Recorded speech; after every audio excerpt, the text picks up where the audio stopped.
The Pro Bouncy Ball Lottery was held on Tuesday night. It was just before Game 1 between the Nuggets and the Lakers, and that is where the worst of the worst, the hungry puppies of the NBA get together, and they all have a little party, and they're lining up, all of them excited. The newest savior, the newest messiah in the NBA was not there, the Parisian prodigy on the line, the most hyped pick since LeBron James in the NBA.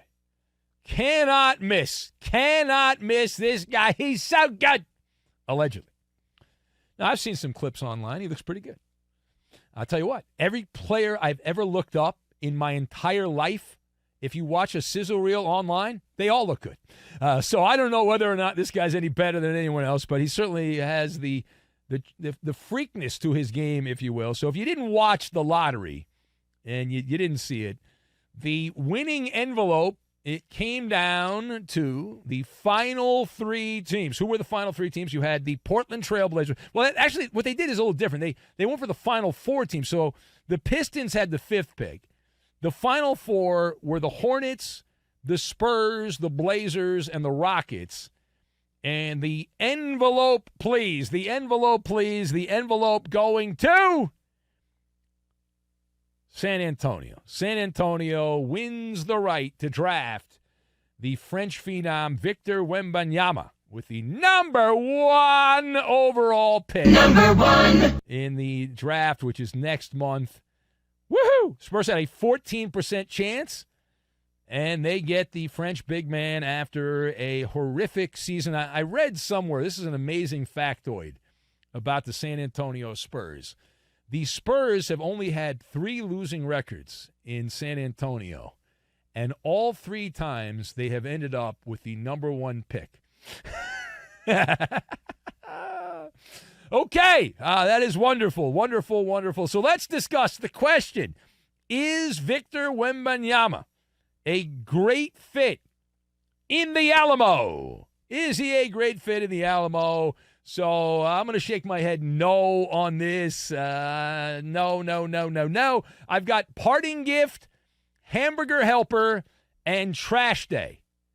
And we'll combine all of these things together, and we are going to make a magic castle in the sky is what we're going to make. So number 1. Number 1. For the business of the NBA, it's not ideal. It's not ideal. San Antonio, I think of the Spurs, I think of success, and you know what else I think of? Boring. That's what I think of. And even though they were winning back in the day and they had that great 20-year run of dominance, boy, were they dull. Dull. And as a talk show host, I speak for the Brotherhood of Talk Show Hosts and blowhards and gas bags and you name it. Doesn't excite me. I'm not excited. I didn't get aroused by this pick. It hasn't been made yet, but I'm not fired up. I'm not. And the peak of success when the Spurs were the model franchise in the NBA, never sexy. So Victor Wembanyama, who we are told is a can't-miss player, cannot miss, is now going off the grid. It would have been more interesting if he had gone to a team like the Pistons that has tasted success but hasn't been dominant in a long time, or the Rockets, somebody like that, a bigger media market, bigger platform. But you get what you get. The NBA not rigging it, although people were texting me saying it was rigged. I was like, how could you rig something for a player to go to San Antonio? I mean, that doesn't make sense. But the funny business of the NBA, and this is the great thing about it, is always a conspiracy. I do think there are some conspiracies. I believe that the NBA rigged the draft lottery for Patrick Ewing back in the day. I have pretty good evidence from people that were there what happened on that one. I also think the Baltimore Orioles shut the lights off when Cal Ripken got into a domestic dispute, and his record he would not have set the record for games played. It was a game against the Mariners. They turned the lights out. I believe in that one. And there's other conspiracies, I believe. As far as this one, though, the conspiracy, if you buy such things, is that this was a parting gift. Okay, this was a parting gift to Greg Popovich, the surly Coach Pop, who is in the twilight of his coaching career. And a lot of people thought he would have already left the coaching ranks, but he's such a curmudgeon. He's got nothing else to do, apparently. He still hangs around. And so the theory is that Greg Popovich will now be relevant. He was irrelevant last couple of years, pretty irrelevant. And now he will be relevant again in the final chapter of his coaching career, as the Spurs will at least be a playoff team with Victor Wembanyama on the team. Now, page two here. What is Victor Wembanyama's management team? What is Victor Wembanyama's management team feeling right now about his location? He's heading to San Antonio. The only way he's not drafted by the Spurs, by the way, is if he gets arrested for 7 felonies, and even then he might go to San Antonio. As long as he's got a pulse and is physically able, he's going to the Spurs. So they're going to earn their money. If you're on the gravy train, if you're riding the coattails, if you're a hanger-on, and all these NBA players have a group of people around them that are there to collect checks. And so if you're one of those people, you've got your work cut out for them, because I think back to the glory days of the Spurs when they had Tim Duncan, David Robinson, the overrated Manu Ginobili, Tony Parker, and all those players, highly decorated players. I don't remember any of them being marketing mavens. Like, I saw Tim Duncan in an occasional commercial, and it wasn't anywhere near the level of what you would expect for a player that had the resume of Tim Duncan, right? So they were all kind of in the background. There were always players who were not as successful that got more marketing opportunities. So from a business standpoint, this is not great. And Victor Wembanyama is going to the 37th biggest media market in the NBA. But this is such a big deal. My phone was blown up. I did a spot with my friend Darcy Waldegrave, who's a big radio guy in New Zealand. Like, they were so fascinated by the draft lottery. They, hey, can you come on New Zealand radio and talk about this? So I popped on in Auckland, New Zealand, did a spot talking about the draft lottery, and repeated what I had heard, some of the things that the NBA has gone so over the top marketing this guy.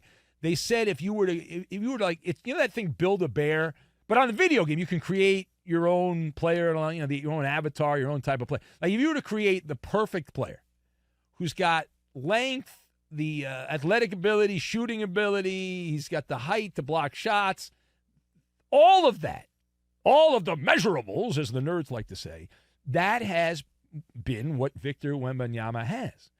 And so we'll see if this works, but as long as he's as good as advertised, this is supposed to be a hamburger helper player.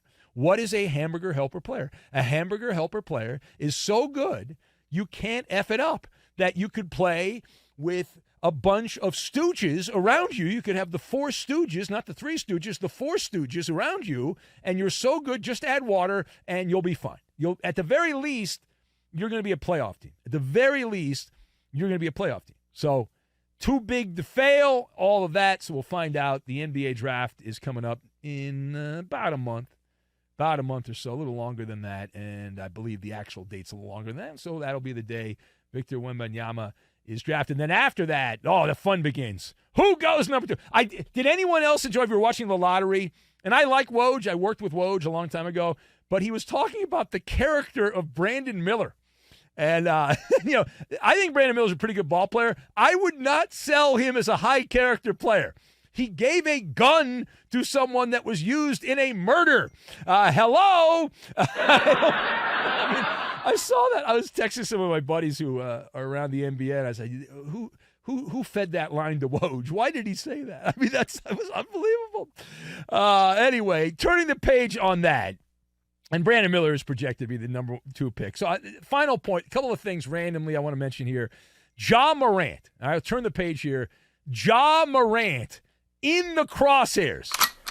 Again, right? Caught on camera, flashing a gun. We talked about this. No, it is not illegal to flash a gun. At least he hasn't been arrested for it. They investigated in Denver. We don't even know where he was this latest time. He was just in a car with some buddies. They were rocking out to some music, and they were getting really into it. They were like, it was cosplay. They were like going full gangster.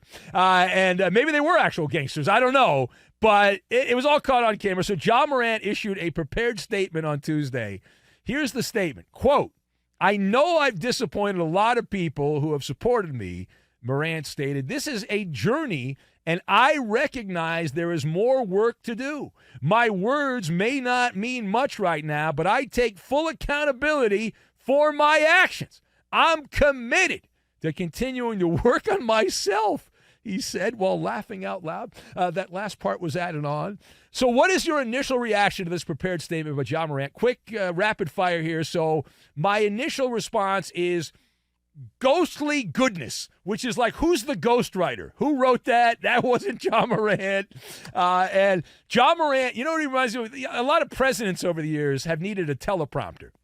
Like Ja Morant needs a teleprompter. He will repeat anything. He's like the movie Anchorman. You put anything on the teleprompter and he'll read it. And he, oh, yeah. It's outstanding. But this was really a take out the trash day. And the timing on it was wonderful. I don't know whether that was a crisis team or like a chat GPT thing that created that prepared statement, but it happened. He drops the statement on a Tuesday night at about 10:30, a little after 10:30 Eastern time.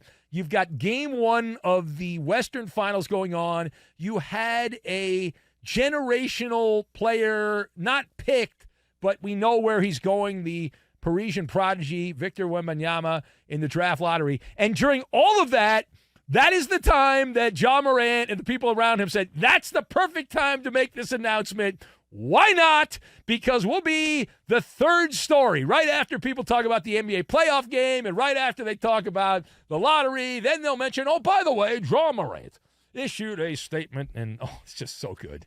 And then you've got Doc Rivers.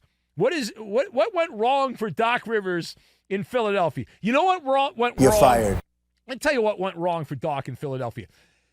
He actually had to coach. That's the problem, right? It's shocking it didn't work. Who could have seen in their crystal ball that it wouldn't work out for Doc Rivers in Philadelphia after what happened with him with the Clippers and at the end with the Celtics and all that? And, man, the common ground is the problem, right? The same thing that went sideways with the Clippers is the same thing that went sideways in Philadelphia. It's never Doc Rivers' fault. It's always the player's fault, but he's the common denominator, Doc Rivers. He's the guy that's always there when the star player doesn't perform. And as far as the future for Doc Rivers, if he gets an interview, this guy's a confidence man, Doc Rivers. He's debonair. He's a carpetbagger. If he gets an interview and he talks to an owner, I wouldn't be shocked if he gets a job. Now, most likely his future is going to be production meetings. It's going to be makeup. Doc Rivers' future is at TNT or ESPN. But I said the same thing when he left the Clippers. I was like, nah. And after the Clippers lost to Denver in the bubble, Doc Rivers was like, well, I'm going to be back. And he said the same thing after Philadelphia. Like, I'll be back. No, you're not. No, you're not. That's not how it works. You're not going to be back. And he doesn't have to worry. And we can rip Doc Rivers because it's not a real firing. He's got 2 years and millions of dollars of salary for being bad at his job because the regular season doesn't matter. How many times do we have to remind you? Nobody cares. The players don't care. The teams don't care. If you base Doc Rivers on the regular season, he should be a coach right now. But they judge you on the playoffs. And his players don't perform. And coaches don't matter anyway. The NBA doesn't really care about coaches. You're pretty much background if you're a coach. If you're bad, you're a problem. And Doc seems to be on the bad side of things.